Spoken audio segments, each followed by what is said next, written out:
Hey creative friends, it's Gwen and I'm back today for another scrapbooking process video. Today I am stash busting. I have pulled out the Endless Summer collection from Cocoa Vanilla Studio and we are going to create a very pretty summer layout. This collection is from 2016, so we are definitely stash busting today, but first let's get cutting.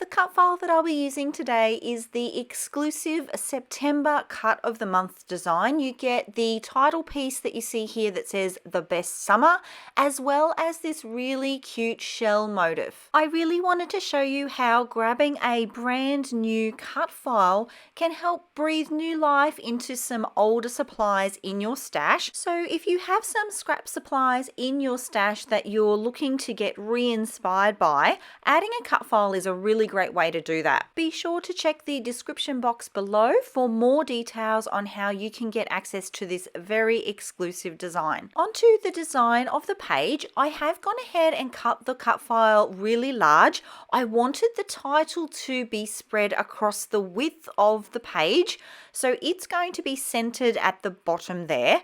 And now I do have a bit of a play with adding the shell in the top area there, and then I placed my photo towards the right. I like to have the subjects of my photos looking in towards the center of the page. It's just a personal preference that I have. And I really love how it kind of looks like she's looking down towards the title. I feel like that's a really lovely composition for this page. I now want to go ahead and look through all of the bits and pieces that I have in the collection. I have not used this line for quite some time and I had forgotten just how much of it I have actually. And I did go through all the little bits and pieces.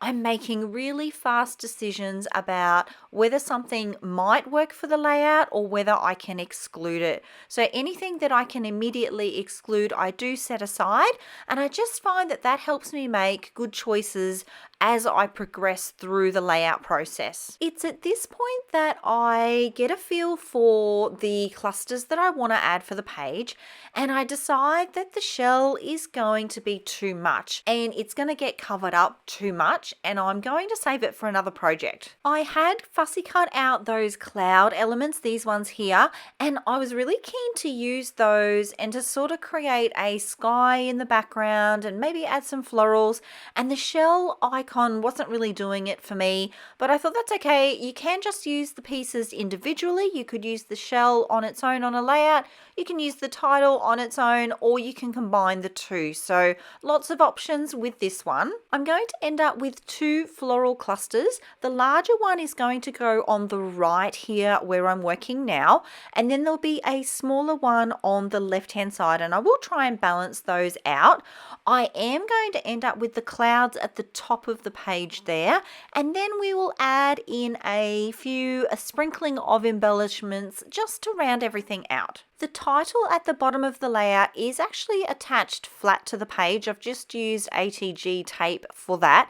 The photo though is raised up on some foam, so it's got some lovely dimension, and I will add in some foam between the layers of the floral clusters just to sort of help round that out. I do like that dimension kind of creates extra detail within the page. I'm really enjoying scrapbooking some older photos of my daughter at the moment. This one was taken many years ago. She is so much bigger than this now, and I'm loving that I can print them out in black and white and then use up my older supplies. Because the color in the photo is taken away, it gives me all the options in the world for all kinds of supplies in my stash.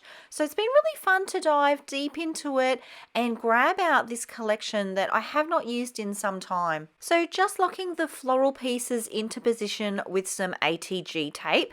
It's really good because it is repositionable, so I can still change my mind if I want to. I'm also going to lock in the position of my photo that is now glued down, and then a couple of pieces pieces of the 3D foam that's going to go into those layers just to give it some interest. I do also have some flare buttons from this collection and the epoxy like enamel buttons.